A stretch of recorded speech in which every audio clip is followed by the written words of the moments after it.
Sprinkle me with perfume rare, and I'll be on my way. Stick some. What if everything you thought you knew about classic Hollywood was a lie? For decades, Dennis Morgan has been remembered as a pleasant leading man, a reliable presence in musicals, romances, and war dramas.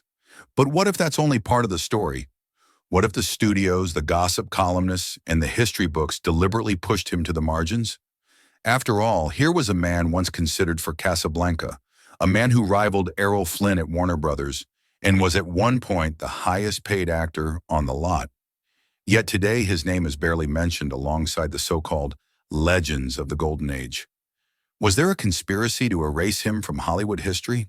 After 30 years of silence, new evidence and overlooked testimony suggest Dennis Morgan wasn't just another star. He was the biggest star, the very figure who defined his era, only to be buried under a carefully constructed narrative. Stay with us as we dig into the forgotten legacy, the hidden rivalries, and the unanswered question: who decided Dennis Morgan didn't deserve to be remembered?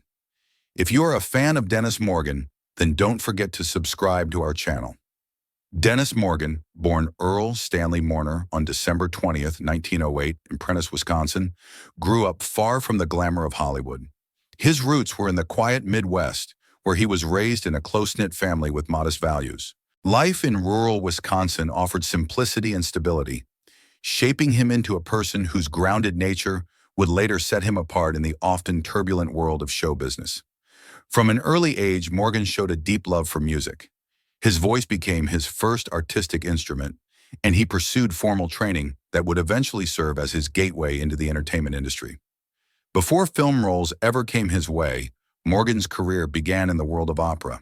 His early years were spent performing with operatic companies, and he lent his voice to classical productions such as Faust and Carmen. These performances not only gave him technical training, but also taught him the discipline of stage presence and audience engagement, skills that would later translate seamlessly into his film career. His rich, melodic voice and natural charisma stood out, making him a memorable figure in the music world long before cameras captured his image. Despite his musical talent, Morgan's entry into Hollywood came with its share of unexpected twists. In 1936, he secured a significant break when he appeared in The Great Ziegfeld.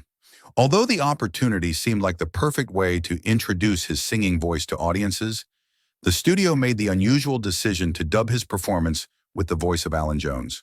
This detail added a curious layer to his Hollywood debut, showing how the industry often prioritized its own creative decisions over an actor's authenticity.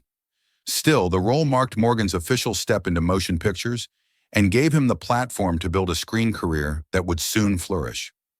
What also stood out in Morgan's early life was his ability to balance personal charm with ambition.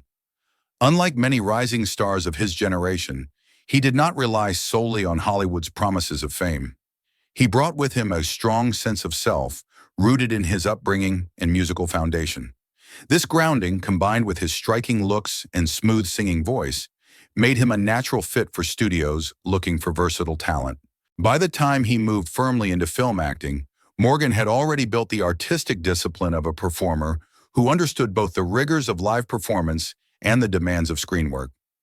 Dennis Morgan's career, while decorated with popular films and moments of undeniable charm, gradually slipped into the margins of Hollywood memory. The controversies and rivalries that shadowed his career played a quiet but decisive role in that decline. Unlike actors such as Humphrey Bogart, Cary Grant, or Errol Flynn, Morgan never attached himself to a single iconic role or image that could define him for generations. The missed opportunity with Casablanca illustrates this perfectly.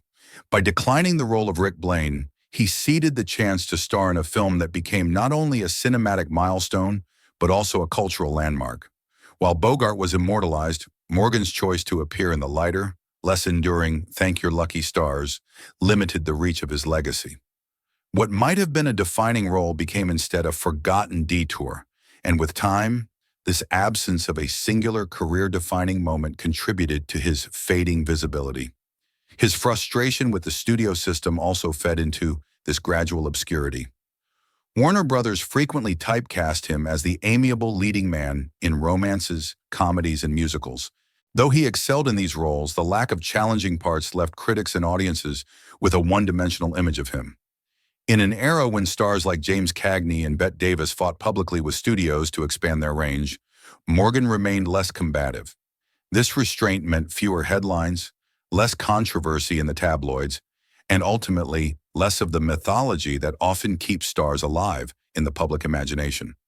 The controversy of having his singing voice dubbed early in his career was emblematic of how the system undercut his individuality.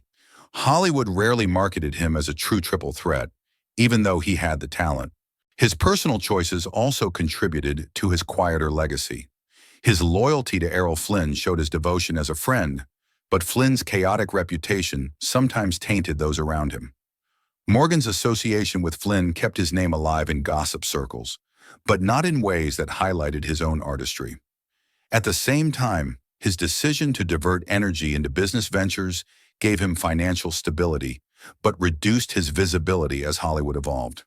Where other stars embraced television or reinvented themselves for changing audiences, Morgan seemed content to step back, a choice that, while pragmatic, distanced him from the spotlight. Even his partnership with Jack Carson, beloved by audiences, played a role in how he was remembered or forgotten. Their screen camaraderie was so well established that Morgan sometimes seemed overshadowed by the chemistry of the duo, rather than recognized for his individual strengths. Unlike Bob Hope and Bing Crosby, who turned their partnership into cultural legend, Morgan and Carson's collaborations, though successful, did not carve out the same lasting niche in Hollywood lore. In the end, the controversies of Dennis Morgan's career were never loud or destructive enough to cement him as a figure of fascination, nor were his triumphs singular enough to immortalize him. He existed in a liminal space, beloved in his time, yet lacking the iconic scandal, iconic role, or reinvention that could carry his name forward.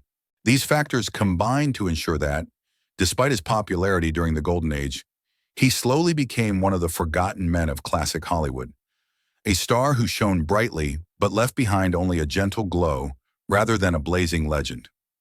Dennis Morgan's personal life stood in contrast to the tempestuous, scandal-ridden reputations of many of his Hollywood contemporaries. Born Earl Stanley Mourner, he carried into stardom a Midwestern sense of loyalty, stability, and responsibility that shaped the way he lived outside the studio gates. Unlike figures such as Errol Flynn, who seemed to court controversy, Morgan's private world was marked by long-lasting commitments and deep family ties. He married Lillian Vedder in 1933, years before Hollywood success came his way, and theirs was a union that endured throughout his entire career. In an industry where marriages often crumbled under the strain of fame, temptation, and the constant demands of studios, Morgan's relationship with Lillian became a rare example of constancy. They raised 3 children together, Stanley, Kristen, and James, and family life remained at the center of his world, even as he navigated the turbulent demands of film stardom. His daughter Kristen even appeared with him in the 1947 film My Wild Irish Rose at the age of 8, a collaboration that reflected how seamlessly his family life wove into his professional world. There is little evidence of Morgan being swept up in the affairs or scandals that define so many actors of his era. Whereas stars such as Clark Gable, Spencer Tracy, and Flynn were frequent subjects of gossip columns, Morgan kept his personal life private and largely free of public indiscretions. If there were affairs, they were never brought into the open, a testament either to his discretion or his genuine devotion to his wife. Hollywood insiders sometimes remarked that this absence of scandal made him less of a tabloid fixture and, by extension, less of a mythic figure in the public eye. His charm and good looks may have invited speculation, but he remained known as a family man first, a role that set him apart in an industry hungry for sensationalism. His friendships, however, were more colorful. The most notable was with Errol Flynn, whose notorious private life often spilled into wild parties and salacious headlines. While Flynn's reckless lifestyle stood in stark contrast to Morgan's steadiness, their relationship showed the breadth of Morgan's character, a man capable of both loyalty and restraint, who could embrace a flawed friend without being drawn into the chaos himself. At home, away from the screen, Morgan devoted himself to pursuits that reflected his practical side.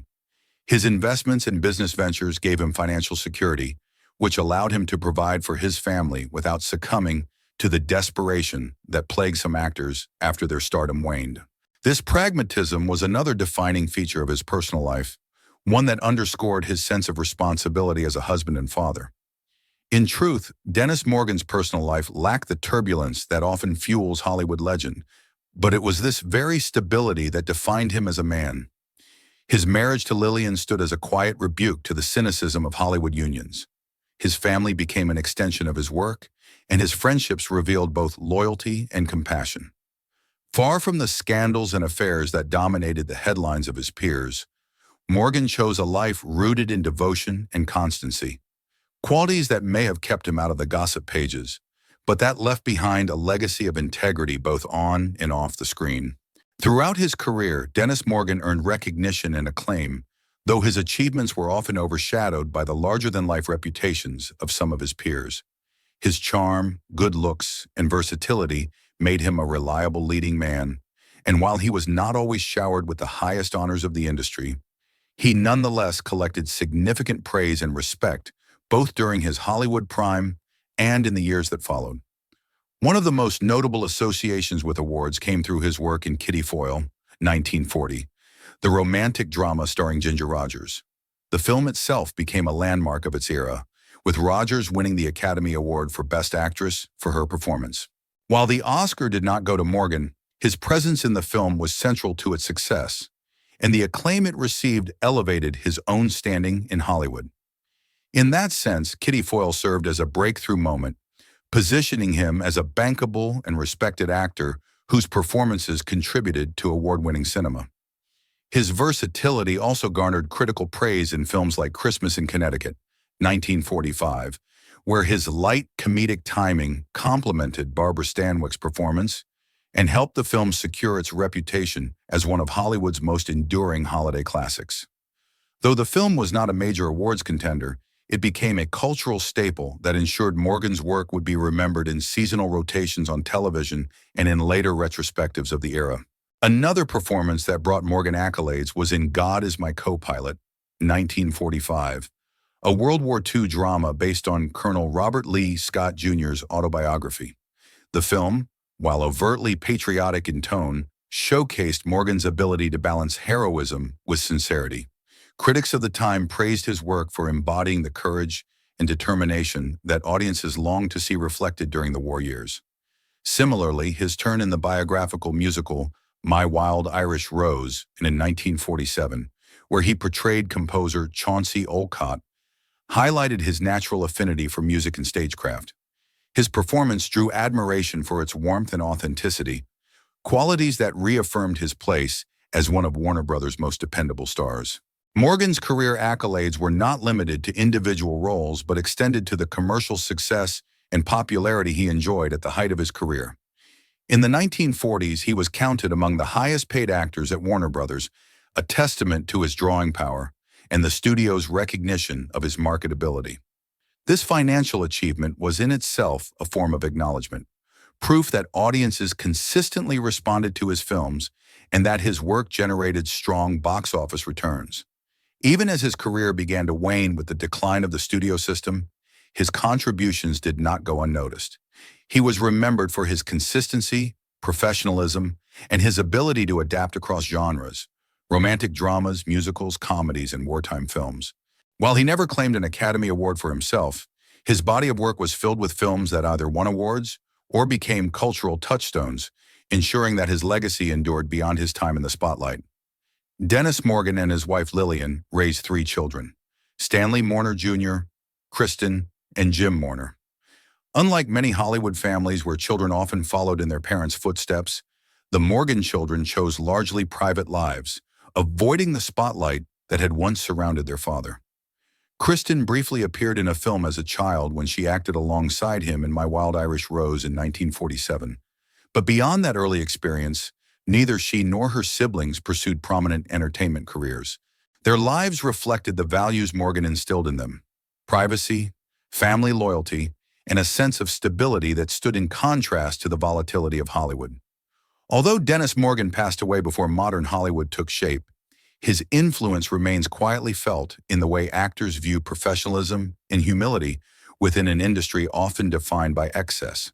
His reputation as a wholesome leading man, one who could balance musicals, comedies, romances, and wartime dramas with effortless grace, offered an example of range without scandal. He was admired by colleagues not only for his talent, but also for his reliability and decency, qualities that remain highly regarded by actors who aspire to long-lasting careers. Swedish actress Vivica Lindfors once described him as a divine friend and praised him for having a glorious voice and a naturally cheerful demeanor. This simple yet heartfelt reflection captures the warmth he carried with him, both on and off screen. Film historians have noted that he embodied a polished, congenial leading man at a time when Hollywood was also producing gritty anti-heroes. In that contrast, Morgan represented a kind of ideal, handsome, well-mannered, and comfortable in his roles, offering audiences stability and charm. Morgan himself was not blind to the challenges of the industry. He once remarked, "It's not the easiest thing in the world to be a success in Hollywood and still be the ordinary husband and father," a candid admission that revealed the strain of balancing fame with family. In another reflection, he criticized the studio system, saying, "That's the greatest crime of Hollywood, signing young people who show talent, then never using that talent." These words show how he understood both the allure and the pitfalls of the business, a perspective that resonates with actors today who seek creative fulfillment rather than typecasting. His legacy, then, is not only found in the films he left behind, but also in the way he modeled integrity in an industry often marked by instability. His children may have chosen quiet lives, but they inherited a father whose personal example continues to echo in Hollywood's memory. A man who valued loyalty, character, and artistry above the fleeting glare of stardom.